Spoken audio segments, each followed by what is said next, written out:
हूं विशाल यादव। सरकार की चल रही मनमानी और तानाशाही पर अदालत ने बहुत बड़ा एक्शन ले लिया है। अदालत ने लाखों करोड़ों मुसलमानों को खुश कर दिया है। यह मानकर चलिए कि अदालत ने मुसलमानों के पक्ष में बड़ा फैसला सुना दिया है। दोस्तों, हम सभी लोगों को मालूम है कि यह मोदी सरकार हर मस्जिद में मंदिर ढूंढती है।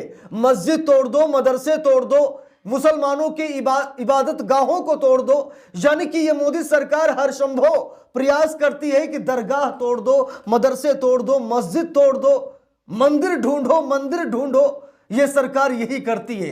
लेकिन दोस्तों, तब मामला पेचीदा हो गया जब यह मोदी सरकार अजमेर शरीफ दरगाह को तोड़ने का प्लान बना रही है। मोदी सरकार अदालत में फंस गई है। यह मानकर चलिए कि अदालत ने रगड़ दिया है।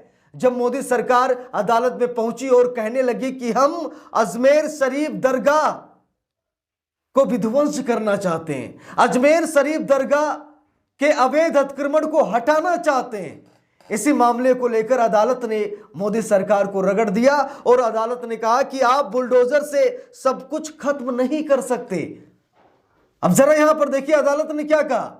अदालत ने कहा कि आप बुलडोजर से सब कुछ खत्म नहीं कर सकते। यानी ऐसा नहीं, आप कानून लेकर आइए, कुछ ऐसे कानून बनाइए, आप बुलडोजर से सारी चीजें नहीं खत्म कर सकते। अदालत ने ढंग से सुनाया है मोदी सरकार को भरी अदालत में। इसे आप सभी लोगों को देखना चाहिए। जरा देखिए, जनसत्ता अखबार में छपी इस खबर को देखिए। लिखा भी है, आप बुलडोजर से सब कुछ खत्म नहीं कर सकते। हाई कोर्ट ने केंद्र से कहा अजमेर शरीफ दरगाह में तोड़ फोड़ से पहले। क्या कहा है अदालत ने, आज मैं आप लोगों को इसी वीडियो में दिखाऊंगा। जरा देखिए, यहां पर लिखा है, हाई कोर्ट ने टिप्पणी करते हुए कहा कि आप सिर्फ बुलडोजर लेकर जाकर सब कुछ खत्म नहीं कर सकते। आपका नोटिस बहुत ही अस्पष्ट है। यहां पर देखिए, अदालत ने कहा कि आपका जो नोटिस है ना, वो अस्पष्ट है, यानी स्पष्ट नहीं है। ऐसा लग रहा है कि आप बदले की आग में झुलस रहे हैं। ऐसा लग रहा है कि आप मुसलमानों से नफरत कर रहे हैं। आप अजमेर शरीफ दरगाह को क्यों तोड़ना चाहते हैं? वहां कौन सा ऐसा अवैध अतिक्रमण है जिससे आप हटाना चाहते हैं? आपने जो नोटिस दिया है वो अस्पष्ट है और आप बुलडोजर के जरिए सब कुछ तबाह नहीं कर सकते, सब कुछ खत्म नहीं कर सकते। अब जरा यहां पर देखिए, लिखा है, दिल्ली हाई कोर्ट ने सोमवार को कहा कि अजमेर शरीफ दरगाह में इमारतें गिराने के प्रस्तावित फैसले पर सवाल उठाया। कोर्ट ने कहा कि सरकार अस्पष्ट नोटिस के आधार पर कार्रवाई नहीं कर सकती। कोर्ट का मतलब था कि बिना स्पष्ट और सही जानकारी दिए कोई कार्रवाई नहीं हो सकती। मोदी सरकार गोल गोल घुमाती है। ये मोदी सरकार बस फॉर्मेलिटी अदा करती है कि हमने अदालत से आदेश ले लिया, लेकिन जब अदालत ने नोटिस देखा तो अदालत ने कहा यह तो अस्पष्ट है, इसमें तो कुछ सही है ही नहीं। आप ऐसा क्यों कर रहे हैं? आप पहले स्पष्ट नोटिस लेकर आइए, हमें समझाइए, बताइए कि आप जो अजमेर शरीफ दरगाह में इमारतें आप उन्हें क्यों गिराना चाहते हैं, उस पर बुलडोजर क्यों चलाना चाहते हैं? आपके पास ठोस सबूत क्या है? आपका जो नोटिस है वो अस्पष्ट है, यानी गलत है। जरा यहां पर देखिए, लिखा है, बार एंड बेंच की रिपोर्ट के मुताबिक जस्टिस सचिन दत्ता ने कहा कि 13वीं सदी की सूफी दरगाह में किसी भी इमारत को गिराने से पहले स्टेक होल्डर्स का कारण बताओ, नोटिस देना जरूरी है। उन्होंने कहा कि सरकार को नेचुरल जस्टिस यानी न्याय के बुनियादी नियमों का पालन करना चाहिए, यानी फैसला लेने से पहले लोगों को अपनी बात रखने का मौका मिलना चाहिए। हाई कोर्ट ने टिप्पणी करते हुए कहा कि आप सिर्फ बुलडोजर लेकर जाकर सब कुछ खत्म नहीं कर सकते। आपका नोटिस बहुत ही अस्पष्ट है। अब दोस्तों, बात यह है कि जस्टिस सचिन दत्ता साहब ने कहा कि 13वीं सदी की सूफी दरगाह में किसी भी इमारत को गिराने से पहले स्टेक होल्डर्स को कारण बताओ नोटिस जारी करना बहुत जरूरी है। यानी कि ऐसा नहीं है कि मनमानी आप करें, आप तानाशाही करें, आप हर पीड़ित को एक बार बोलने का मौका दें। कोई फैसला लेने से पहले आप उसके बारे में समझें, आप उससे बात करें। जिसकी इमारत गिराने जा रहे हैं, जिसकी इबादत गाह को तोड़ने जा रहे हैं, आप स्टेक होल्डर से बात कीजिए, कारण बताओ नोटिस जारी कीजिए कि हम ऐसा करने जा रहे हैं, आपकी क्या राय है? आप इस पर रोक लगाएंगे या फिर आप चाहते हैं कि वो गिर जाए?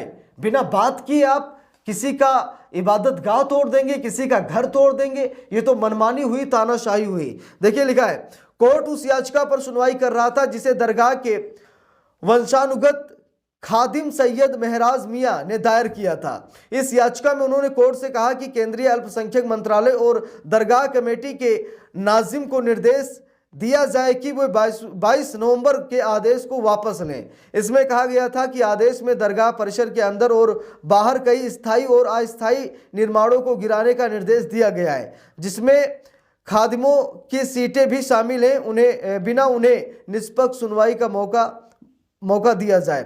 मतलब कोई मौका भी उन्हें नहीं मिला है और उसके बाद उन्हें नोटिस भी थमा दिया गया है। उनके इबादत गाहों को तोड़ने की कोशिश की जा रही है। और दोस्तों, ये कोई नया मामला नहीं है। आए दिन हम सभी लोग देखते हैं कि मस्जिद तोड़कर ये लोग मंदिर ढूंढने की कोशिश करते हैं, यानी कि एक संप्रदाय को खुश करने के लिए दूसरे संप्रदाय के लोगों को नाराज करते हैं। ये ऐसे ही विश्व गुरु बनेंगे? सबसे बड़ा सवाल है। देश में ये समाज को तोड़ने वाली राजनीति भाजपा कर रही है, प्रधानमंत्री नरेंद्र मोदी कर रहे हैं। और मोदी जी खुद कह रहे हैं कि हम विश्व गुरु बनेंगे, हम ऐसा राष्ट्र बनाएंगे, हम विकसित भारत बनाएंगे, इतने ट्रिलियन इकोनॉमी का देश बनाएंगे, फलाने करेंगे, ढिमाके करेंगे। लेकिन जब एक समुदाय को खुश करने के लिए दूसरे को नाराज आप कर रहे हैं, तो ऐसे में कैसे भारत विश्व गुरु बनेगा? यानी कि सरकार की मनमानी यहां पर आप खुद देख सकते हैं कि अदालत को खुद हस्तक्षेप करना पड़ रहा है। अब जरा सोचिए, अदालत ने नोटिस देख लिया तो अदालत ने कह दिया भाई ये नोटिस अस्पष्ट है, नहीं तो सरकार बुलडोजर लेकर जाती और इबादत गाह को तोड़ देती। जो इमारतें बनी हुई हैं उन इमारतों को मोदी सरकार तोड़ देती। तो इससे साफ पता लगता है कि ये सरकार एक विशेष जात समुदाय से नफरत करती है कि नहीं? अगर आज अजमेर शरीफ दरगाह है तो ये आज का नहीं है, ये सदियों पुराना है। अब सरकार कह रही कि इसमें कुछ ऐसी इमारतें हैं जो अवैध हैं, जिनका अवैध अतिक्रमण है, वो गलत तरीके से बनी हुई हैं, उनका हटाना जरूरी है। और जो नोटिस थमाया गया है वो नोटिस भी अस्पष्ट है, यानी सरकार के पास कोई प्रमाण ही नहीं है। गलत नोटिस सरकार यहां पर कोर्ट में दिखा रही है कि हमने नोटिस दिया था, हम ये चाहते हैं, वैसा चाहते हैं। अस्पष्ट नोटिस दिया गया है।